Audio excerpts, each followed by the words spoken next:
আমরা all India কৃষক ক্ষেতমজদুর সংগঠনের পক্ষ থেকে কৃষি অধিকর্তার কাছে কৃষি বিষয়ে বিভিন্ন সমস্যা নিয়ে আমরা ডেপুটেশনে মিলিত হয়েছি। আমাদের ত্রিপুরা রাজ্যের যে কৃষকদের যে সমস্যা, সেই সমস্যাগুলি একটু ভালো করে গভীরে চিন্তা করলে সকলেই বুঝতে পারবেন যে কৃষক প্রতিনিয়ত চাষ করে সকল মানুষের আহার সংগ্রহ করে, অথচ সে দিনরাত পরিশ্রম করে তার দিনের হাজিরা টিকাতে পারছে না তার পণ্য বিক্রি করে।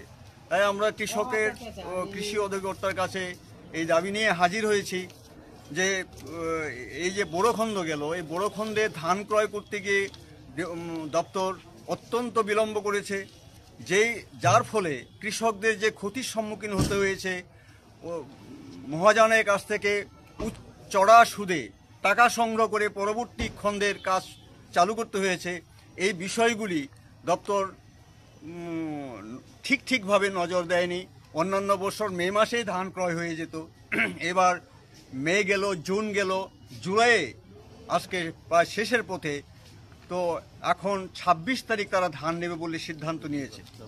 তো এই বিষয়গুলি আমরা সামনে রেখে, তাছাড়া আরও একটা বিষয় ইম্পর্টেন্ট, যে চাষিদের যে কিষাণ নিধি দেওয়ার সংকল্প বা পরিকল্পনা বা সিদ্ধান্ত কেন্দ্রীয় সরকার নিয়েছে, যেখানে পর্চা যাদের আছে তারাই কৃষি ঋণ পাবেন, কৃষি নিদান পাবেন, যেটা ভর্তুকি দেওয়া হয় বছরে ৬,০০০ টাকা।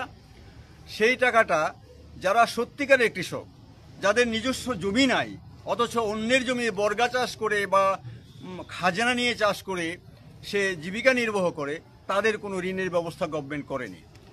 এটা অত্যন্ত সহজ কাজ, সেটা করেনি। কারণ প্রত্যেকটা গ্রামে বিএলডব্লিউরা আছেন, তাদের ভেরিফিকেশনের মধ্য দিয়ে তদন্তক্রমে তারা প্রকৃত যে কৃষক তাদেরকে কৃষি ভাতা দিতে পারত, সেটা দেওয়ার ব্যবস্থা করেনি। এটা অত্যন্ত দুঃখজনক বিষয়। আমাদের রাজ্যে বেশিরভাগ কৃষকই নিজস্ব জমিনে অন্যের জমি চাষ করেই জীবিকা নির্বাহ করে। তাদের ক্ষেত্রে যে বৈষম্যমূলক আচরণ করা হয়েছে তার আমরা প্রতিবাদ জানাচ্ছি, এটা যেন অতি সত্বর করা হয় ইত্যাদি বিষয়কে সামনে রেখে, এবং কৃষি পণ্যের যে মূল্য সেটা গভর্নমেন্ট নির্ধারণ করুক, যেন কৃষকরা ক্ষতিগ্রস্ত না হয়। এছাড়া আছে চাষযোগ্য সমস্ত জমিতে সরকারি ব্যয়ে জলসেচের ব্যবস্থা করা। সেই ক্ষেত্রে দেখা গেছে সরকারি ব্যবস্থাপনা রয়েছে, ঠাটবাট রয়েছে, কিন্তু পাম্প হাউসগুলি চলছে না। সেখানে বহু জিনিস সামগ্রী সেখানে অভাব আছে, গ্রিজ নেই, অ্যাসবেস্টস নেই, কখনো কারেন্ট থাকে না, ট্রান্সমিটার নষ্ট হয়ে গেছে ইত্যাদি বিষয়ে কৃষকরা ক্ষতির সম্মুখীন হতে হচ্ছে, কারণ জলের অভাবে তার ফসল নষ্ট হয়ে যায় ইত্যাদি বিষয় রয়েছে। বন্যায় ক্ষতিগ্রস্ত ফসলের উপযুক্ত ক্ষতিপূরণ প্রদান করা হচ্ছে না। কৃষকদের সমস্ত কৃষি ঋণ মুকুব করা দরকার, সেটা করছে না, এবং সহজ শর্তে